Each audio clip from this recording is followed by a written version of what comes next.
Plate મૂક્યા एक uncle पड़ा था, बे था एक खाली छोड़ एक बॉडी तई मार दे सिंगल ना मारो तई बॉडी मारो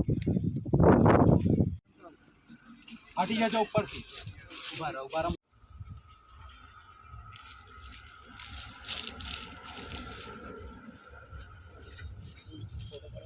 કોને કાટલા હળાવો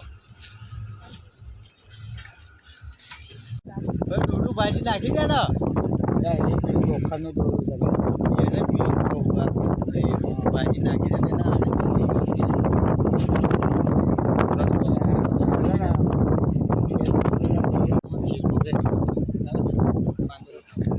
એવું તેવું નથી આમાં એવી વાત બી ખબર પડે છે ને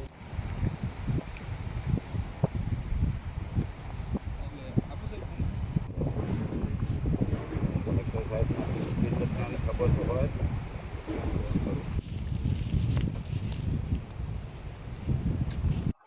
સર આપનું શું નામ?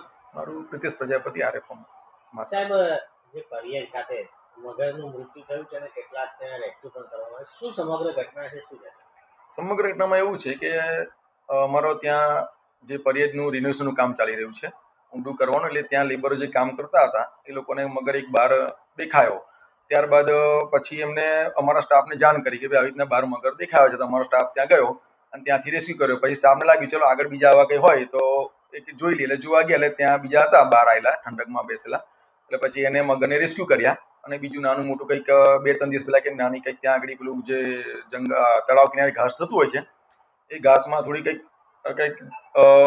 આગ કેવું કે લાગેલું હતું, એટલે પેલું ડેન્કમાં જે હોય બચ્ચું એડલ્ટ એ કદાચ એ ત્યાંથી આગળ તપાસ કરતા ત્યાં એક મૃત્યુ મળી આવેલ હતું એનું. અને 4 જે રેસ્ક્યુ કરી એના અમે રિલીઝ કર્યા છે સહી સલામત, અને એક જે મૃત્યુ પામેલ કુદરતી પીએમ રિપોર્ટમાં કુદરતી મૃત્યુ થયું જણાવેલ છે. મગર પણ કેટલા હતા? મગર કુલ 4 હતા મગર રેસ્ક્યુ કર્યા એ રિલીઝ, અને આ જે જે મરણ પામ્યો મગર એક હતો ત્યાં આગળ. ગ્રામજનો એવું કહી રહ્યા છે કે ટોટલ 8 થી 10 મગર હતા, જેમાં 6 થી 7 રેસ્ક્યુ બાકીના રેસ્ક્યુ 2 મગરના મોત થયા છે.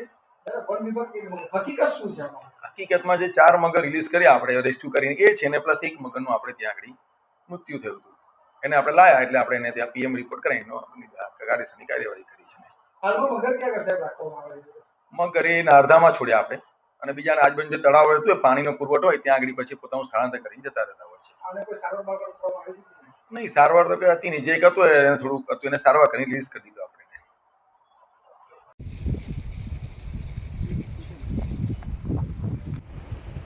સાહેબ આ ઘટના બાબતમાં કલેક્ટર સાહેબનું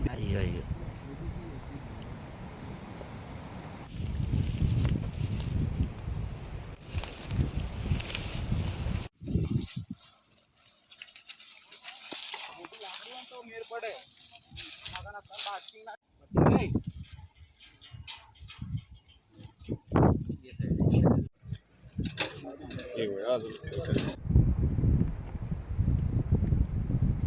પણ બરોબર છે, હું સમજી ગયો સાહેબ તમારી વાત. તમે પીએમ કરાવી બધું જ કાયદેસર, તો પછી તમે એવું તેવું નથી આમાં એવી વાત બી ખબર પડે છે ને.